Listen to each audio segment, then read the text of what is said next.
तभी शैतान चूल्हे में से उस नागिन के बेटे को उठा लेता है और वहां से भाग जाता है। तभी शैतान, अरे ये तो नागिन का बेटा है, ये तो बड़ा होके नागराज बनेगा। अगर मैं इसे असली शैतान को दे दूंगा तो असली शैतान मुझे इसका एक पैसा भी नहीं देंगे और ऊपर से इसे खा भी जाएंगे। इससे अच्छा मैं इसे पड़ोस के जंगल के पैसे वाले शैतान को बेच देता हूँ, जिससे मुझे कुछ पैसे भी मिलेंगे और मैं उन पैसों से मौज मस्ती कर सकूंगा। ऐसा कह के शैतान उस नागिन के बेटे को एक टोकरी में रख देता है और पड़ोस के जंगल में चला जाता है। तभी पैसे वाला शैतान, बताओ शैतान क्या चाहिए तुम्हें, और तुम अपने असली शैतान को छोड़ के यहाँ क्या कर रहे हो? हाँ, क्या तुम्हें तुम्हारे असली शैतान ने काम से निकाल दिया? तभी शैतान, अरे ऐसा कुछ भी नहीं है, मैं तो यहाँ तुम्हारे फायदे के लिए आया था। मेरे पास एक चीज है जो तुम जरूर खरीदना चाहोगे। ये चीज मैंने अपने असली शैतान को भी नहीं बताई और सीधा सीधा तुम्हारे पास ले आया। तभी पैसे वाला शैतान, क्या ऐसा क्या है तुम्हारे पास जो तुम बात को इतना घुमा रहे हो? मुझे जल्दी बताओ, मैं बड़ी से बड़ी कीमत चुकाने को तैयार हूँ। तो ज्यादा इंतजार मत करवाओ, मुझसे अब रहा नहीं जाता। तभी शैतान नागिन के बेटे को दिखाता है। तभी शैतान, देखा, ये नागिन का बेटा है जो बड़ा होकर नागराज बनेगा। मैं इस नागराज का सौदा करने के लिए आया हूँ शैतान। तो बताओ क्या कहते हो इस सौदे के बारे में? तभी पैसे वाला शैतान, अरे वाह, क्या बात है। अब मैं इस नागराज को अपना काम वाला बना के रखूंगा और इसके बड़े होते ही इससे अपने सारे काम करवाऊंगा। शैतान, मैं इस अनाथ नागराज का सौदा करने के लिए तैयार हूँ। तभी शैतान, ठीक है, तो ये लो इसे। आज से ये नागराज तुम्हारा हुआ। इसके बदले में मुझे कई सारे सोने के सिक्के दो, क्योंकि मैं भी अमीर बनना चाहता हूँ। फिर वह शैतान उस नागराज को खरीद लेता है और यह नागिन कहती है, अरे मेरा बच्चा कहाँ गया? कब से ढूंढ रही हूँ, कौन ले गया होगा मेरे बच्चे को? और यहाँ कुछ सालों के बाद वह नागराज बड़ा हो जाता है और वह पैसे वाला शैतान नागराज से सारे काम करवाता है। तभी नागराज, सुनिए मेरे शैतान मालिक, मैंने आपका सारा काम कर लिया है। अब मैं थोड़ी देर आराम कर सकता हूँ। मैं बहुत ही थक चुका हूँ, पिछले कई घंटों से लगातार काम कर रहा हूँ। तभी पैसे वाला शैतान, वाह, तुम्हें आराम करना है? मैंने तुम्हें आराम करने के लिए नहीं खरीदा था। चुपचाप काम करो नागराज, वरना तुम्हें पता है कि मैं तुम्हारे साथ क्या क्या कर सकता हूँ। उम्मीद है मुझे तुम्हें वो बताने की जरूर नहीं है। तभी नागराज, नहीं, मुझे वापस अंधेरे कमरे में बंद मत करना। मुझे डर लगता है अंधेरे से, और मैंने आपका सारा काम कर लिया है। अब मैं क्या करूँ? तभी पैसे वाला शैतान, जाओ और वापस से लकड़ियां काट के लाओ और दोबारा मेरे सामने आराम करने की बात कही तो मैं तुम्हें अंधेरे कमरे में बंद कर दूंगा। तुम सिर्फ काम करने के लिए बने हो, समझे तुम?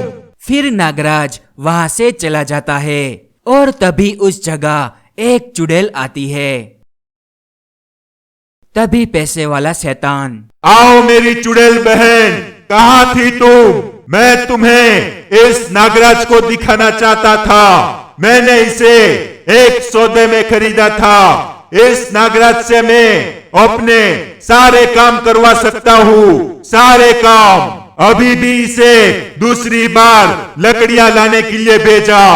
तभी चुड़ैल, अरे शैतान, क्या तुम पागल हो चुके हो? ये एक नागराज है और अभी इसे अपनी ताकत के बारे में पता नहीं है, पर इसे जैसे ही अपने ताकत के बारे में पता चलेगा ये हमें छोड़ेगा नहीं। तभी शैतान, अरे हाँ, मैंने इस चीज के बारे में सोचा ही नहीं, पर इसे अपनी ताकत कौन याद दिलवाएगा ये तो किसी को भी नहीं जानता, और इस जगह कोई दूसरा रहता भी तो नहीं है, तो फिर डरने की कोई बात नहीं है।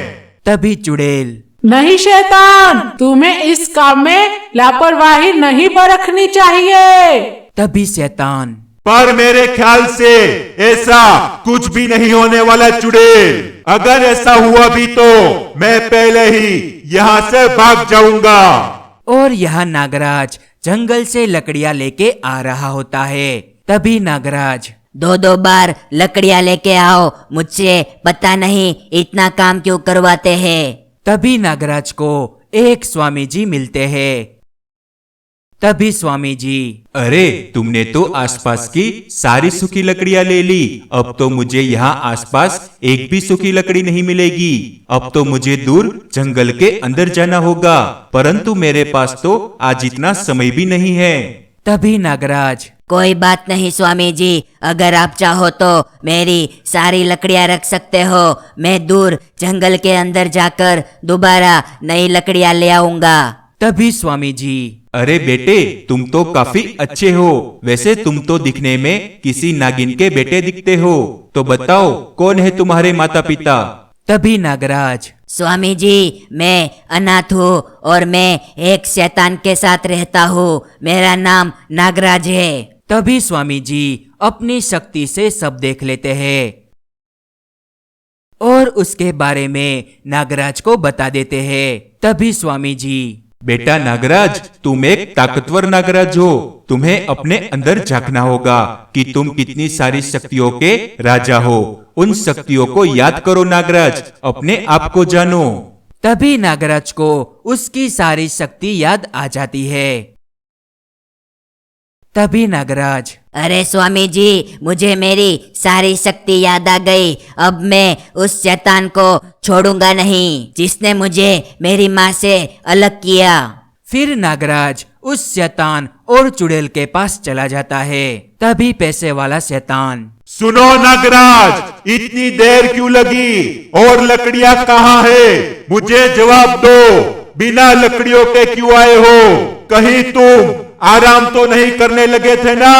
तभी नागराज, अरे शैतान, मुझे तुम्हारे बारे में सब पता चल गया है। तुमने मुझे इतने साल मेरी माँ से दूर रखा, अब तो मैं तुम्हें छोड़ूंगा नहीं। तभी पैसे वाला शैतान, अरे लगता है इसे सब पता चल गया है, और साथ ही में इसे इसकी ताकत का भी पता चल गया है। चुड़ैल, भागो यहाँ से, वरना ये हमें निपटा देगा।